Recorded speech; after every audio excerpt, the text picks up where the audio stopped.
So hello everyone, we are the team of HDLV and we present online study. Okay, इस video में आपसे बात करने वाला हूँ कुछ आपके क्वेश्चंस के बारे में जो आपके 13 अगस्त को टेस्ट में पूछे हुए गए थे फिजिक्स के।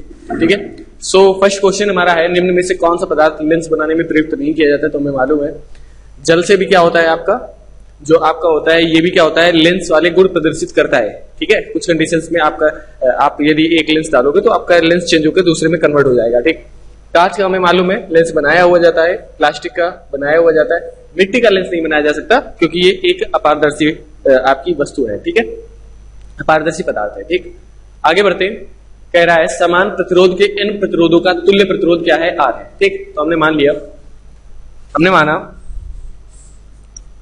माना प्रत्येक प्रतिरोध क्या है आपका? कैपिटल R है। ठीक है, मान लीजिए ये जो आपका टोटल प्रतिरोध दे रहा है तो हम R1 माने ले रहे हैं। ठीक, माना प्रत्येक प्रतिरोध की वैल्यू क्या है आपकी? R1 है। ठीक, ओके, तो अब क्या कह रहा है, n प्रतिरोधों का तुल्य प्रतिरोध क्या है? R है। ठीक, तो हमने कहा कि अब ये क्या है, श्रेणी क्रम में जुड़े, तो हमें मालूम है श्रेणी क्रम में तुल्य प्रतिरोध का फार्मूला क्या होता है? R is equal to R1 plus R2 plus R3 and so on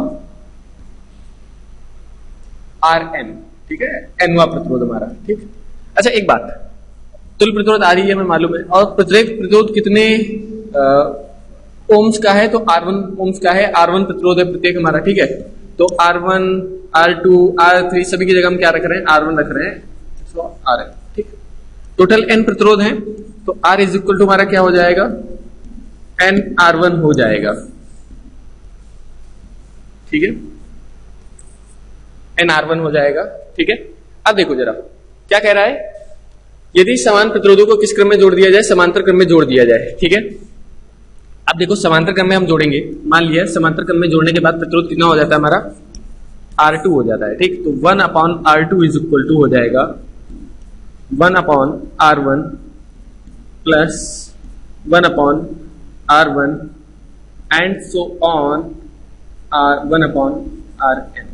ठीक है, तो ये 1 ऊपर वाला कितनी टाइम्स है? n टाइम्स होगा ना, n प्रतिरोध है तो n टाइम्स हो जाएगा, तो 1/R2 इज इक्वल टू क्या होगा? 1/R2 इज इक्वल टू क्या होगा? n/R1 होगा। ठीक है, और R1 की वैल्यू रखेंगे, R1 की वैल्यू रखेंगे क्या हो जाएगी? R/n, R/n हो जाएगी, तो ऊपर n की गुणा हो जाएगी, क्या हो जाएगा? n² R हो जाएगा। ठीक है, कोई दिक्कत नहीं है। तो R2 की वैल्यू फाइनली क्या निकल के आएगी? R2 की वैल्यू निकल के आएगी R/n²। ठीक है, सो हमारा जो करेक्ट ऑप्शन होगा वो क्या होगा? A होगा। ठीक है, 37 लोगों ने इसे चूज भी किया हुआ था, वेरी गुड। ओके, जो भी इसमें आए हुए हैं, और बाकी के 64 29 लोगों को मेहनत करने की जरूरत है। ठीक है, यहाँ पर भी मिट्टी इतने लोगों ने चूज किया हुआ था, यहाँ पे कह रहा था प्रयुक्त नहीं किया जा सकता, फिर भी जल कांच प्लास्टिक इतने लोगों ने लगभग 18 36 एंड 36 6 7 43 और 6 आपके 49 लोगों ने क्या है चूज किया हुआ है। ओके, आगे कह रहा है किसी विद्युत परिपथ में समांतर क्रम में दो प्रतिरोध हैं R तथा 2R। ठीक है,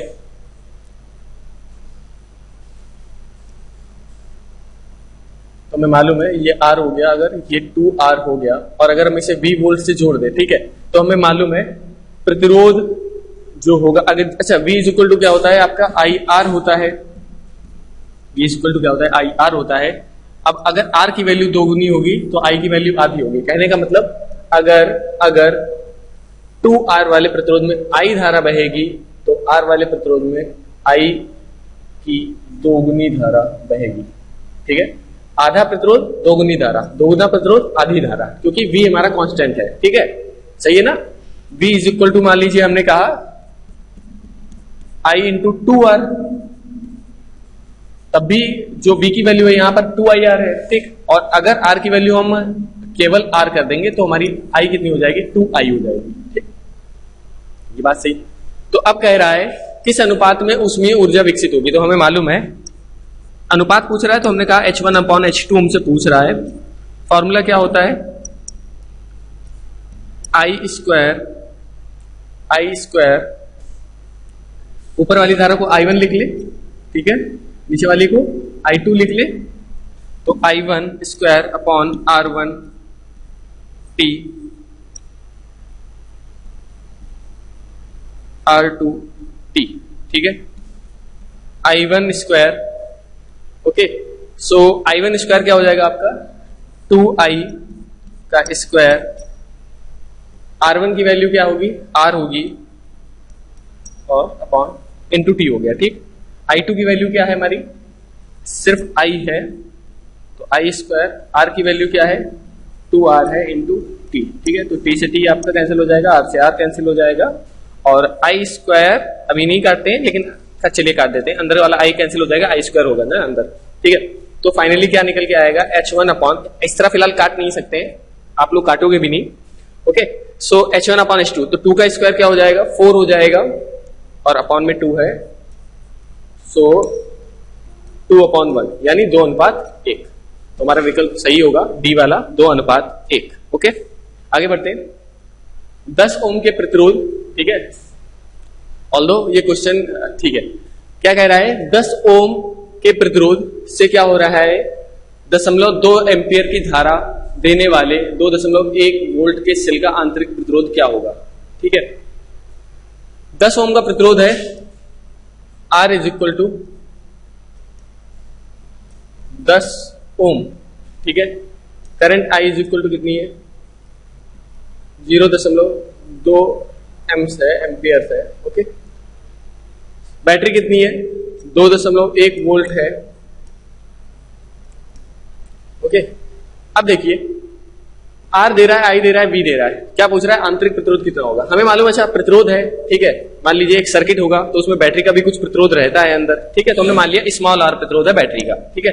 तो अच्छा अब हमें मालूम है V is equal to formula क्या होता है IR, ठीक, लेकिन अच्छा एक बात, बैटरी से ये वाला प्रतिरोध किस क्रम में जुड़ा होगा, श्रेणी क्रम में जुड़ा होगा, फिगर बना देता हूं एक बार तो स्पष्ट हो जाए काफी,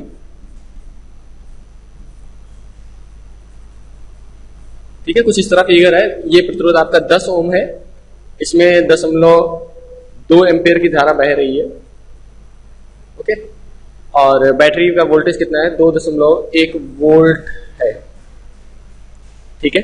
अच्छा एक बात देखो, यहां से करंट निकली, यहां से आ रही है, तो ये जो प्रतिरोध है ये इस बैटरी के साथ किस क्रम में जुड़ा है, श्रेणी क्रम में, ठीक। तो इसका अगर इंटरनल अगर रेसिस्टेंस R स्मॉल r होगा तो टोटल प्रतिरोध कितना हो जाएगा 10 प्लस R हो जाएगा, 10 प्लस R हो जाएगा, तो V की वैल्यू क्या हो गई 2.1 हो गई, 2.1 हो गई, I की वैल्यू 0.2 है, R की वैल्यू में निकालनी है तो 10 प्लस R, ठीक है। 0.2 की 10 से गुणा होगी कितना हो जाएगा 2 हो जाएगा, तो 2.1 बराबर 2 प्लस 0.R, ठीक है, 2 इधर आएगा, 2.1 में सब्ट्रैक्ट होगा, कितना बचेगा 0.1 इज इक्वल टू 0.2R, ये डेसिमल हट जाएगा, हो जाएगा 1/2, 2 नीचे आ जाएगा तो हो जाएगा 1/2, और 1/2 की वैल्यू क्या होगी 0.5, ठीक है। तो कहां है हमारा आंसर, ये रहा हमारा आंसर, ठीक है। आगे बढ़ते हैं, किसी बिंब का अवतल दर्पण द्वारा बना प्रतिबिंब आभासी सीधा तथा बिंब से बड़ा पाया जाता है, एक ओनली कंडीशन होती है तब जब आपका वस्तु कहां रखी होती है P और F के बीच होती है, ठीक है, बुक में चेक कर लीजिएगा, जब आपकी वस्तु कहां रखी होती है P और F के बीच होती है, ये P है आपका पोल है, ये फोकस है, ये आपका सेंटर है, ठीक है, सेंटर ऑफ कर्वेचर वक्रता केंद्र, तो वस्तु अगर यहां पर रखी है तो इस कंडीशन में केवल ऐसा होता है कि जब आपका प्रतिबिंब कहां बनता है, आपका प्रतिबिंब आभासी बनता है, ठीक है, सीधा बनता है और बिंब से बड़ा बनता है, ओके। सो एक आपकी यहां पर क्रॉस करेगी, तो ठीक है, थोड़ा सा सही करते हैं जरा,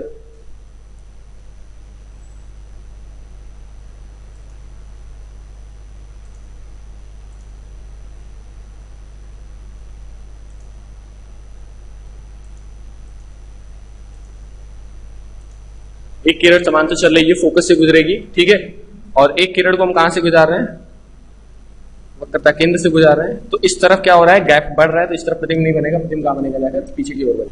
ठीक है, अगले क्वेश्चन की तरफ बढ़ते हैं, थोड़ा आपके टॉपिक से डिफरेंट है।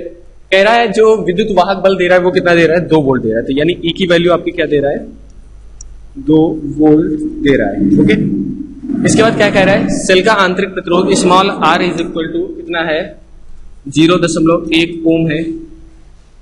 जो प्रतिरोध लगा है उसकी वैल्यू कितनी है, 3.9 ओम है। ठीक, पूछ रहा है विभव कितना क्या होगा। ओके, तो देखो जो सूत्र होता है वो होता है आपका E is equal to V plus I small R. ठीक है, यहां पर हमें E की वैल्यू मालूम है, V की नहीं मालूम है, I की वैल्यू नहीं मालूम है, स्मॉल r की वैल्यू नहीं मालूम है, तो 2 चीजें में नहीं मालूम है। तो हम क्या करेंगे, V is equal to I R formula लगाएंगे। ठीक है, ये आपका V क्या होता है, विभवांतर, यानी बैटरी का विद्युत वाहक बल। ठीक है, जो सेल का विद्युत वाहक बल है ये वही है। ठीक है, तो V की वैल्यू हमारी कितनी हो गई, 2 हो गई, I की वैल्यू हमें मालूम करनी है, और R की वैल्यू क्या होगी, R की वैल्यू देखिए यहां पर आपका एक 3.9 ओम का प्रतिरोध है और आंतरिक प्रतिरोध 0.1 है, 3.9 प्लस 0.1 कितना हो जाएगा, 4 हो जाएगा, टोटल 4 है। तो I बराबर आपका क्या हो जाएगा, 2/4 यानी 0.5 ओम्स। ठीक है, E की वैल्यू आपकी क्या थी, 2 थी, V हमें मालूम करना है, I की वैल्यू क्या लिख दिया, एम्पियर होगा, सॉरी, I की वैल्यू कितनी है, 0.5 एम्पियर है, और स्मॉल r की वैल्यू क्या है हमारी, 0.1 है। ठीक है, ओके, तो ये 100 हो जाएगा अपॉन में, तो 2 minus 5/100 is equal to V, तो V इज इक्वल टू क्या हो जाएगा हमारा 0.05। ठीक, तो ये आ जाएगा आपका 1.95 वोल्ट, 1.95 वोल्ट आ जाएगा। सो आपका फर्स्ट विकल्प सही है। ठीक है, दोबारा से देख लीजिएगा इस क्वेश्चन को। आगे बढ़ते हैं, किसी गोलीय दर्पण तथा गोलीय लेंस दोनों की फोकस दूरी है -15 सेंटीमीटर, तो हमें मालूम है माइनस जो होता है वो किसको बताता है, आपके अवतल लेंस की फोकस दूरियों को प्रेजेंट करता है। ठीक है, माइनस चिन्ह अवतल लेंस और अवतल दर्पण के लिए होता है, और प्लस चिन्ह उत्तल और उत्तल दर्पण के लिए होता है, उत्तल लेंस और दर्पण के लिए। ठीक है, किस दर्पण में आप चाहे कितनी दूरी पर क्यों ना खड़े हो, प्रतिबिंब सदैव सीधा बनेगा। तो एक तो समतल में आपको मालूम है आप हमेशा सीधे खड़े होते हो तो सीधा ही बनता है। दूसरा आपका उत्तल दर्पण होता है, सॉरी उत्तल दर्पण, ठीक है, दबे हुए तल पर पेंट, तो इसके सामने आप कहीं पर भी खड़े हो जाओ, यहां पर भी क्या होगा, लगातार प्रतिबिंब आपका सीधा ही बनेगा। ठीक है, ठीक है, सो दोनों ही कंडीशन में क्या होगा, प्रतिबिंब आपका सीधा ही बनेगा। इसमें क्या होगा, जितनी दूरी पर होगी वस्तु की लंबाई जितनी होगी प्रतिबिंब उसी लंबाई का बनेगा, और इसमें क्या होगा, प्रतिबिंब वस्तु से क्या बनेगा, छोटा बनेगा। ठीक, आगे बढ़ते, किसी शब्द में शब्दकोश में पाए जाने वाले छोटे अक्षरों को पढ़ते समय आप कौन सा लेंस प्रयोग करना पसंद करेंगे। तो देखो इसको अगर हम बात करें, ये 5 सेंटीमीटर फोकस दूरी का उत्तल लेंस, ठीक है, ऑब्वियस सी बात है इसकी जो क्षमता है वो ज्यादा है, इसकी क्षमता क्या है, कम है, लेकिन हम फिर भी ये वाला क्यों यूज करेंगे, क्योंकि हमें मालूम है हम 5 सेंटीमीटर पर किसी बने प्रतिबिंब को हम देख नहीं सकते, हमारी आंखों की समंजन क्षमता इतनी नहीं होती है, हम 25 सेंटीमीटर से कम दूरी पर रखी वस्तु को स्पष्ट रूप से नहीं देख सकते हैं ना, तो हम क्या करेंगे, 50 सेंटीमीटर पर रखी ही वस्तु को हम देख पाएंगे। सो हम कौन सा लेंस यूज करेंगे, 50 सेंटीमीटर फोकस दूरी का उत्तल लेंस प्रयोग करेंगे। ठीक है, ओके, अच्छा, छोटे अक्षरों को पढ़ना है, ऑब्वियस सी बात है शब्दकोश में, तो हम शब्दकोश आंखों के पास में रखते हैं, अपने पास में रखते हैं कि हम उसे 4-6 फीट दूर रखेंगे, तो ऑब्वियस सी बात है हम पास में रखकर पढ़ते हैं। तो पास की चीजों को अगर हम नहीं पढ़वा रहे हैं तो हमें कौन सा दोष है, दूरदृष्टि दोष है, और दूरदृष्टि दोष के लिए हम कौन सा लेंस प्रयोग करते हैं, उत्तल लेंस प्रयोग करते हैं। ठीक, आगे बढ़ते हैं, मानव नेत्र अभिनेत्र लेंस की फोकस दूरी को समायोजित करके विभिन्न दूरियों पर रखी वस्तु को फोकसित कर सकता है, समंजन क्षमता कहलाती है। ठीक है, ओके, आगे बढ़ते हैं, निकट दृष्टि दोष, जरा दोष, दीर्घ दृष्टि दोष, ये तो दोष है आपके, ठीक है, ये नहीं होगा। ओके, मानव नेत्र क्या होते हैं, ये तीनों निकट की वस्तु दिख रही है पर तो दूर की नहीं, तो निकट दृष्टि दोष। दीर्घ दृष्टि दोष में क्या होगा, कि दूर की वस्तुएं तो दिख रही हैं पर निकट की नहीं दिख रही। ज्यादा दृष्टि दोष में ना तो पास की वस्तुएं दिख रही हैं ना तो दूर की वस्तुएं स्पष्ट रूप से दिख रही हैं। ठीक है, मानव नेत्र में जिस भाग पर प्रतिबिंब बनता है वो क्या है? दृष्टिपटल होता है आपका। ठीक है, दृढ़पटल नहीं, दृष्टिपटल याद रखिएगा। दृष्टिपटल यानी रेटिना वाला भाग। ठीक, कॉर्निया वो आपका सबसे बाहरी ऊपरी भाग होता है जिसे स्वच्छमंडल कहते हैं। परतारिका जो पुतली के आकार को चेंज करता है, इंग्लिश में आइरिस बोलते हैं। और पुतली ये तो आपका इसका काम प्रकाश को नियंत्रित करना होता है। ठीक, अभिनेत्र लेंस की फोकस दूरी में परिवर्तन किया जा सकता है, किया जा सकता है पश्चमाभी पेशियों के द्वारा। आपका जो अभिनेत्र लेंस होता है वो किसके बीच कसा हुआ रहता है? पश्चमाभी पेशियों के बीच कसा हुआ रहता है। और क्या होगा? पश्चमाभी पेशियों के बीच कसे होने से क्या होगा? वो अपनी फोकस दूरी को कम ज्यादा कर सकता है। ठीक है, इंद्रधनुष के बनने में प्रकाश की कौन सी परिघटनाएं सम्मिलित है? तो अपवर्तन होता है। देखो ये देखो, इस विकल्प और इस विकल्प में क्या अंतर है? अपवर्तन होता है, प्रकाश एक माध्यम से दूसरे माध्यम में आता है, बिल्कुल सही। विक्षेपण होता है। ओके, अब पूर्ण आंतरिक परावर्तन और आंतरिक परावर्तन दोनों में अंतर क्या है? पूर्ण आंतरिक परावर्तन मतलब बार बार परावर्तन। डायमंड के अंदर क्या हो रहा है? बार बार प्रकाश बार बार एक तरफ से क्या हो रहा है? टकरा रहा है और फिर किसी तरफ से निकल पड़ता है। ठीक है, इसी कारण हमें क्या होता है? हीरा कुछ दिशाओं से देखने पर चमकीला दिखाई पड़ता है। आंतरिक परावर्तन क्या हुआ? किरण गई और बाहर आ गई। ठीक है, सो ये आपका क्या हो गया? आंतरिक परावर्तन हो गया। तो आंसर आपका सही होगा अपवर्तन, विक्षेपण तथा आंतरिक परावर्तन। ठीक, आगे बढ़ते हैं। तारों के टिमटिमाने का कारण? वायुमंडल में जल की बूंदों के द्वारा प्रकाश का विक्षेपण नहीं होगा। प्रकीर्णन की वजह से क्या होता है? हमें आकाश नीला दिखाई पड़ता है, ये भी नहीं होगा। बादलों के द्वारा प्रकाश का आंतरिक परावर्तन, ये भी नहीं होगा। क्या होगा आपका? वायुमंडल के विभिन्न परतों द्वारा प्रकाश का अपवर्तन। ठीक है, प्रकाश क्या होगा? अपना बार बार पथ चेंज करेगा, जिस कारण क्या होगा? हमें प्रकाश जो तारे हैं टिमटिमाते हुए दिखाई पड़ेंगे। ठीक, एक इलेक्ट्रॉन पर आवेश होता है। 95 लोगों ने ये लगाया हुआ है। आवेश का परिमाण ये होता है, पर अगर आवेश की बात करें तो आवेश ऋणात्मक इतना कूलम होता है। ठीक, सॉरी तो प्लस 19 लिखा हुआ है। ओके, ये वाला माइनस का ऋणात्मक है। ठीक, तो ऋणात्मक 1.6 × 10⁻−19 कूलम आवेश होता है। ठीक, विशिष्ट प्रतिरोध का मात्रक क्या होता है? R = आपका क्या होता है? ρl/a होता है। तो R की रो की वैल्यू निकालें अगर हम, क्या होगा? रो की वैल्यू होगी RA/L। ठीक, R प्रतिरोध, ओम, A मीटर स्क्वायर, L की वैल्यू मीटर।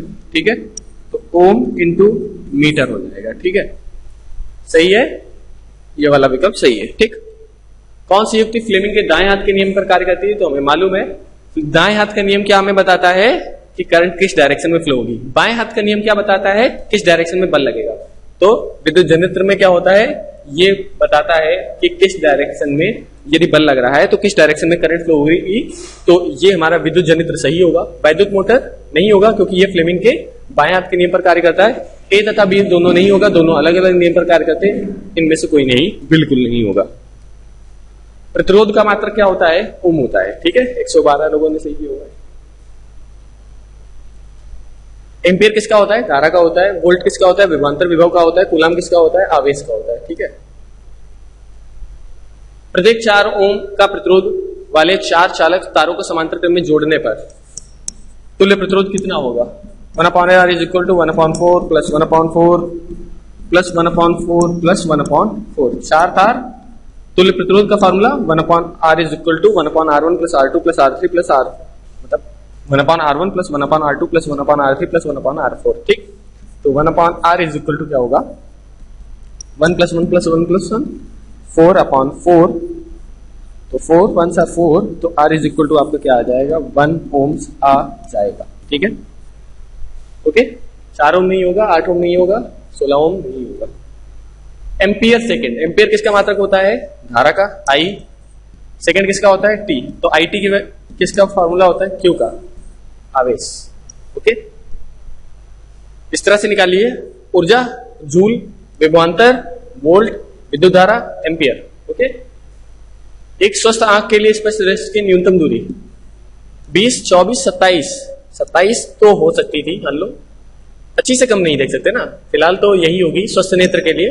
फिलहाल अगर नेत्र स्वस्थ नहीं है तो यहाँ पर क्योंकि स्वस्थ आंख के लिए लिखा हुआ है तो केवल 25 सेंटीमीटर ही सही होगा। अगर यहाँ पे स्वस्थ आंख ना लिखा होता तो 27 सेंटीमीटर भी मान लीजिए सही हो सकता था, ठीक है, किसी तरह से। आगे क्या है, एक समान चुंबकीय क्षेत्र में बी में रखे लंबवत रखे एल लंबाई के धारावाही चालक पर लगने वाला चुंबकीय बल क्या होता है, लंबवत रखे, ठीक है। आईबीएल साइन थीटा होता है, F is equal to IBL sine theta.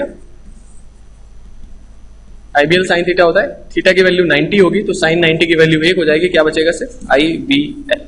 Okay, सो ये हमारा सही होगा, आईबीएल या बीआईएल। चुंबकीय क्षेत्र की तीव्रता का मात्रक नहीं, सॉरी, चुंबकीय क्षेत्र की तीव्रता का मात्रक है टेस्ला होता है, ठीक। वेबर पर मीटर नहीं होगा, ये नहीं होंगे, और तो वैज्ञानिक थे। ओके, चुंबकीय क्षेत्र की तीव्रता का मात्रक है, ठीक है। एफ इज इक्वल टू क्या होता है आपका, I B L. Okay, B is equal to क्या होगा, F upon I L. F की वैल्यू, एफ किस में होता है, न्यूटन में, धारा एम्पियर में, और लंबाई मीटर में।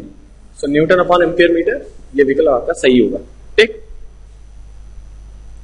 आगे बढ़ते हैं, लास्ट क्वेश्चन हमारा, कौन सा चुंबकीय क्षेत्र का मात्रक नहीं है, तो वेबर पर मीटर स्क्वायर आपका होता है, टेस्ला आपका होता है, गॉस आपका होता है, ये सीजीएस मात्रक है, ये आपके दोनों किस मात्रक, कौन सा मात्रक है, एसआई और एमटीएस मात्रक है, ठीक। न्यूटन अपॉन एम्पियर स्क्वायर नहीं होता है, ठीक। Okay, so this was the end of the video. I hope आपने आज का वीडियो एंजॉय किया हो, अच्छा लगा हो। Thanks for listening, as always God bless you all. वापस से रिवाइज करिएगा वीडियो को। ओके, सो गुड बाय, जय हिंद।